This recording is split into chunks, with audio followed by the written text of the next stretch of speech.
One of the issues that always strikes me is how many times people have observed behaviors after the fact, after an incident's occurred, that had they done something early, they could have prevented this incident from happening. One of the biggest myths of workplace violence is that events happen out of the blue, or that someone just snapped. I'm Randy Spivey. And I'm Jim Sporleader, both from the Center for Personal Protection and Safety. In fact, you can do something about many situations that could eventually lead to violence. You can make a difference in keeping your workplace safe. The culture where employees have the idea that safety and security is someone else's concern, that it's not their area of specialization, is a faulty one. We'll provide you with an understanding of what workplace violence is, warning signs of potential violence before it occurs, and we'll give you options on how to respond. What's going on? Look, this is probably not a good time to talk about it. There are many inhibitors that stop people from becoming involved and responding to behaviors of concern. One of those inhibitors is, quite honestly, they're just not aware of what some of the signs truly are. Hindsight's always 20/20. When you do the post-mortem on a workplace violence incident, that there were opportunities to intervene at a very early stage because these behaviors were there.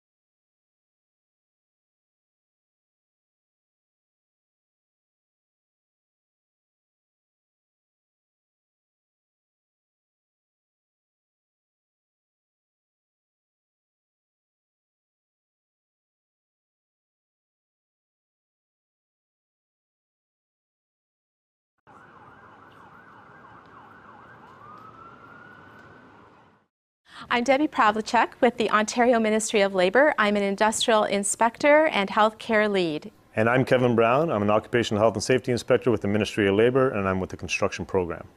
Workplace violence is the exercise, attempt, or threat of physical force of a person against a worker. Or it's a statement or behavior that a worker could reasonably interpret to be a threat to exercise physical force that could cause physical injury in the workplace against the worker. A workplace violence policy and program and a workplace harassment policy and program. Workplace harassment means engaging in a course of vexatious comment or conduct against a worker in a workplace that is known or should be known to be unwelcome.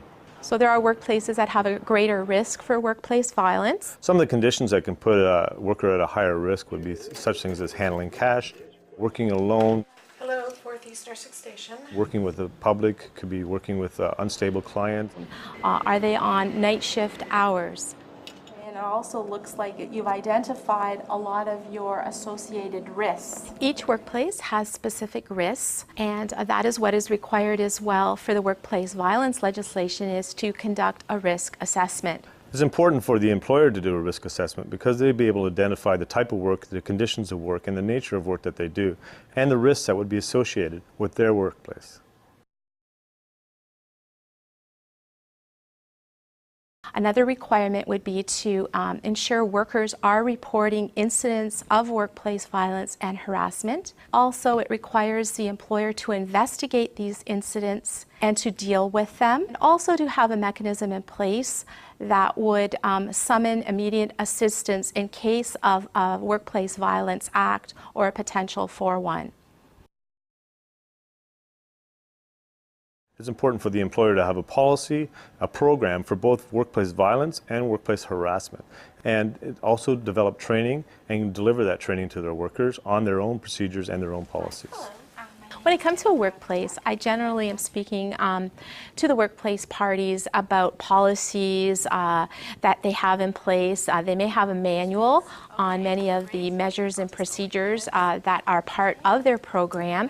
And then also I'm looking at training documents in terms of instructions, if they have any instruction of workers on the policy and programs available. I'm Kevin Brown. I'm a construction inspector with the Ministry of Labour, and I'm here to do an inspection on your job site. When we arrive on site, we're initially looking to speak to the supervisor of the projects and also to the worker health and safety rep or joint health and safety committee members that are there. During a routine inspection, we'll also be looking for a policy and a program in relationship to harassment. And we want to see the employer has done those things and has one of those functioning in their workplace. As well, the employer has a requirement to investigate those incidents and then deal with them. In the event of workplace violence, the Ministry of Labour is not the first responders. In any case of violence or attempted physical force or threat of violence in the workplace, it's still the role of the police to investigate and to deal with those incidents. You are aware that workers can refuse to work if they have reason to believe that they will be physically injured by workplace violence. Nobody should expect workplace violence to be part of their normal job. Workplace violence is not tolerated in any workplace. People should be able to go to work in Ontario without fear of workplace violence or harassment. For additional resources, visit the Ministry of Labour website, and you can download the Ministry of Labour guideline to workplace violence and harassment.